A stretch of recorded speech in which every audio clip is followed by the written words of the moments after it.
Plants का हम evolution थोड़ा सा यहाँ पे समझ सकते हैं कि प्लांट किस तरीके से अलग अलग जो टाइम पीरियड है उनके अंदर चेंज होते गए। जैसे क्लोरोफाइट एंसेस्टर का मतलब है जिनके पास क्लोरोफिल था, जो कि फोटोसिंथेसिस कर सकते थे।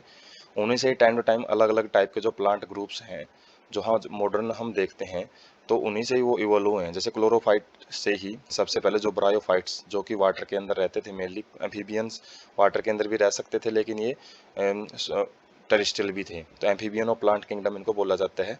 तो इनका इवोल्यूशन लगभग कार्बोनिफेरस टाइम पीरियड में हुआ है।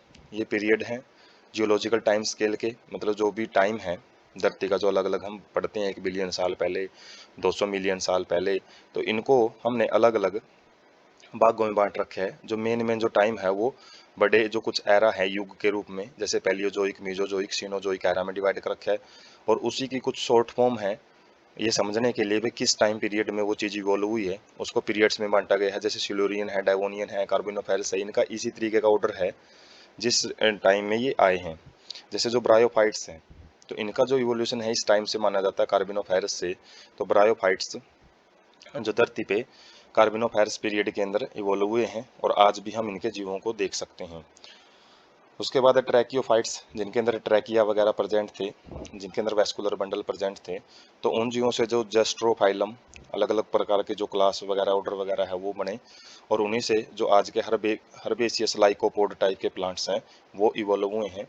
कुछ प्लांट्स कुछ टाइम पहले जो परमेनियन पीरियड के टाइम ही आर्बियोस सेंट लाइकोपाइड्स भी इवॉल्व हुए थे, लेकिन कुछ टाइम के बाद वो एक्सटिंक्ट हो गए। तो ये इस जो अलग अलग जो ये पोर्शन बना रखे हैं इनका मतलब क्या है कि जो अब तक सरवाइव कर रहे हैं तो वो एंड तक लिमिट मिलेगी उनकी, और जब यदि उनकी कुछ टाइम के बाद वो खत्म होते हुए दिख रहे हैं तो उनकी जो स्पीसीज है वो वहीं पे वैनिश हो गई है।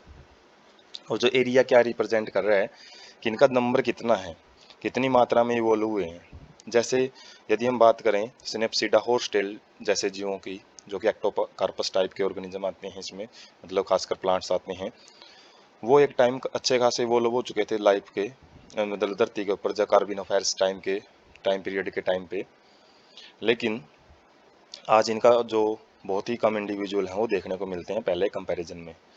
और उस प्रकार से ऐसे ही फरन्स हैं, गिंकोक्स हैं, कॉर्निफेरस हैं, तो इनके जो एंसेस्टर हैं जो एक के बाद एक मॉडिफाई होते चले गए, और आज अलग अलग टाइप के जो प्लांट्स हम नेचर में देख पा रहे हैं वो इवोल्यूशन का ही रिजल्ट है। और जिस जगह से ये अराइज हो रहे हैं उस जगह से इनका इवोल्यूशन माना जाता है, मतलब ज़्यादा से ज़्यादा मात्रा इनकी देखने को मिलती है। जैसे कॉनिफायर्स हैं, पहले एक बार ज़्यादा फैल गए थे धरती पे, लेकिन उसके बाद लिमिटेड सा इनका जो हैबिटेट है, डिस्ट्रीब्यूशन है, वो बहुत कम पाया जाता है।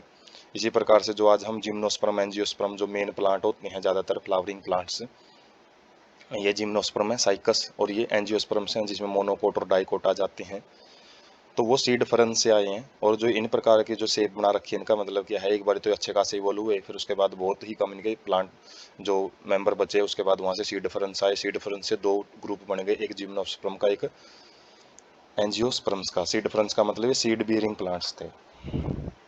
तो प्लांट का इवोल्यूशन हम जूलॉजिकल टाइम स्केल पे ऐसे एक आइडिया ले सकते हैं यहाँ से।